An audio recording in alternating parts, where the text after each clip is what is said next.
G'day Tiger fans, Tiger people, welcome back to another episode. We've got the West Coast review for you today. It's been a few days since the game, so a little bit of time has passed. Some news has come out in the media and we'll talk about that as well, but I guess no point beating around the bush. We'll get started with the game itself and look, we got the job done. It was nothing special. We didn't see anything amazing. We saw a few good individual performances, but as a team, we know there's definitely room to grow from what we did see on the weekend. But there was a lot of positives as well. So I wouldn't say there was too many negatives out of the game. West Coast did give us a bit of a scare at one stage. Brought it back to within a couple of goals, but we never looked like losing. West Coast just wouldn't go away, really. I think that's the best way to describe it. Every time we got in a bit of a roll, they got one or two back, brought the momentum on their side a little bit more, but we never really looked like losing that game. So I get into it. The second quarter was unbelievable. I thought we were unreal. We kicked 7 goals. The pressure was up. We just looked damaging. Every time we went forward, we looked like we were going to score. It was the type of footy we want to be playing. It's that brand that we're developing. We're getting better and better at each week. And it's just a matter of now, bringing it forward as we go closer to finals and hopefully can pinch a spot there. A little bit of work to do ahead of that, though. And like I said, we didn't blow them away. We probably should have, probably could have. We had the ability to at stages, like we got on a couple of goals roll. Normally against these lower teams in the ladder, you want to bury them. For whatever reason, we didn't do that. We sort of just cruised. We went on cruise control a little bit, and we got the win. It would have been nice to get a bit more of a percentage boost, but I did say in the preview that wasn't going to be easy to do, and it showed on the weekend. West Coast weren't too bad. I sort of wish we played them a few weeks earlier when they were garbage, not long after we played them the first time. So it wasn't too bad. Our midfield got really damaged. I thought it got exposed a little bit. We had some good performances. I thought Jack Ross was really good, filling that Cochin role really well. But I think Nick Naitanui was just too good. I mean, Nick Naitanui's a unbelievable player. I'm spewing they got him back for the game against us. It was good to see him back on the park in general, but I would have loved if it was the week after instead of against the Tigers. But he really did give Nankin Soldo a little bit of a bath out there, but that's just the type of player he is. There's not a lot we can do to limit Nick Nat's influence. I mean, I think we've got to find ways to sort of limit these influential players and stop them from hurting us so much. But Nick Nat's one of those guys that it's really hard to do. And I think we found that on the weekend a little bit. But in terms of our own players, Daniel Rioli, absolute star, arguably best on ground. 28 disposals, career high, I think. I think he's kicking his goal there. There's a Rioli goal behind me as we speak in the second quarter. Just used his run, used his pace. Probably could have had two almost identical goals, but he had that other one where he stopped short, chipped it to Morris, let Morris go back and kick a set shot. But Daniel he's an unbelievable player. He's filled that he filled the Basher Hooley role really, really well. Arguably better this year than what Hooley has been in his last couple. Is that just, it could be a miss side on my behalf, or maybe it's just, he's younger, he's got a bit more run in him, a bit more grind, and Hooley was injured a fair bit as well. So who knows what it is. For me, though, I'm really happy with what I'm seeing from Daniel this year. He stepped up. I think he's going to be a really long-term player if we can keep him in the club going forward, but I'm loving what he's doing.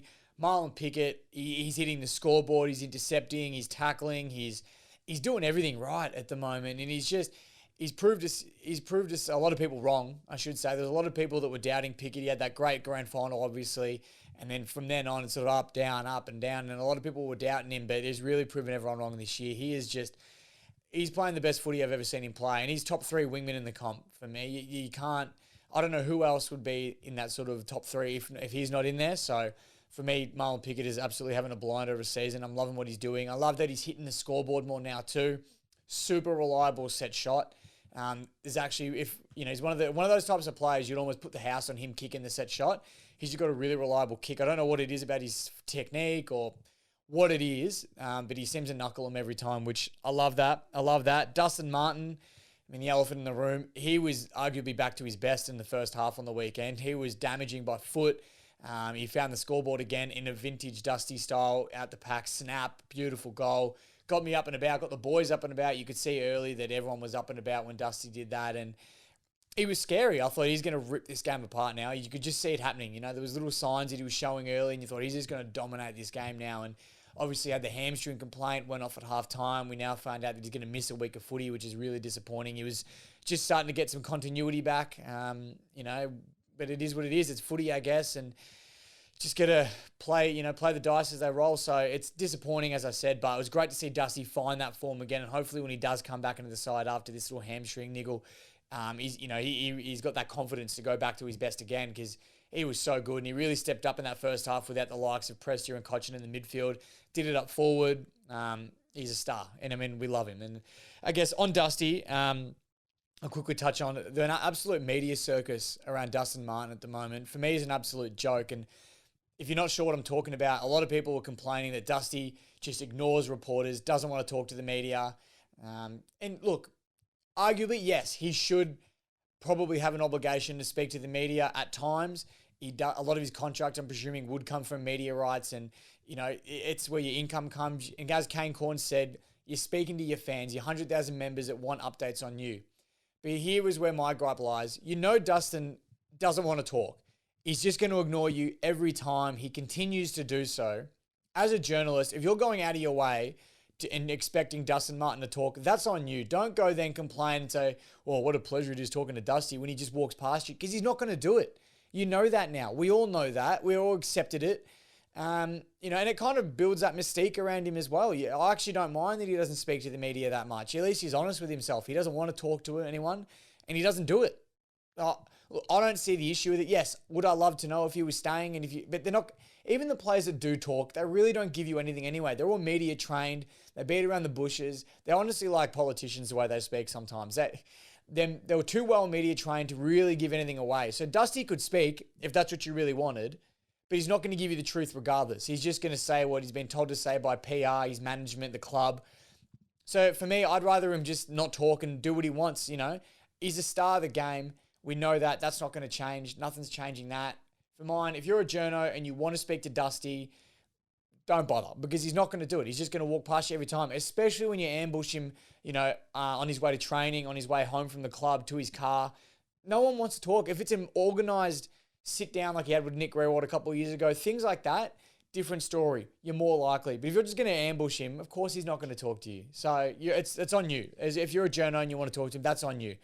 But enough of that. We'll get into some more players. Jack Ross, like I said before, he's really fitting that Trent Cotchin role really well. I think he's finding his spot in the midfield. And the biggest thing with Rossi, and I've said this for a little while now, continuity. He doesn't get enough of it. And I think that's why he hasn't really taken that next step quite yet. And I don't really think it's his fault.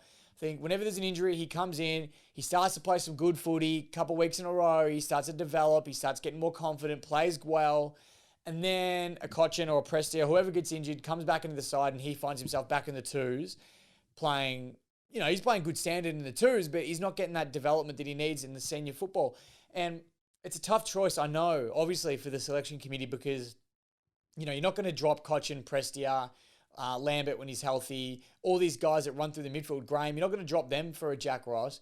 But I think we've got to find a way to work him into our team and give him more game time, whether it's positional changes, you play someone up more forward, more back, wherever it is, to give Ross more game time, because I think he can be a really good long-term midfielder for us if he gets that continuity, and he's just not getting it, which I think is the reason he's not stepping up, because he shows a lot of glimpses, a lot of signs. And for me, if you're not taking those opportunities and, building on those signs, it's because you're not getting a chance or you're not good enough. And I don't think it's that he's not good enough. I think it's he's not getting a chance. So hopefully we can see that, because again, on the weekend, he was really good. I thought he brought a lot to the table, and I really liked what I saw.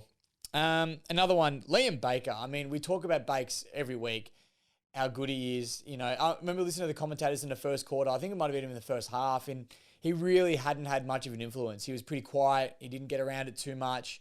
And even I was thinking, geez, where's Bakes today? He's having a bit of an off game. And then boom, out of nowhere, just becomes so damaging. Has score involvements, possessions. He's so damaging as well. He's incredible. I do have a man crush on Liam Baker, which is weird considering he's about 4 or 5 years younger than me, but I love him. I love what he's doing at the moment. He's killing it on the field, and I love how he can work his way into games. He doesn't have to be damaging the entire game to have a big influence on the game, and that's what I'm loving, what I'm seeing from him at the moment. So another good effort from him, and as a whole, we got a lot of improvement, obviously, as a unit. Once we get some soldiers back, I don't think Noah Bolter's too far away.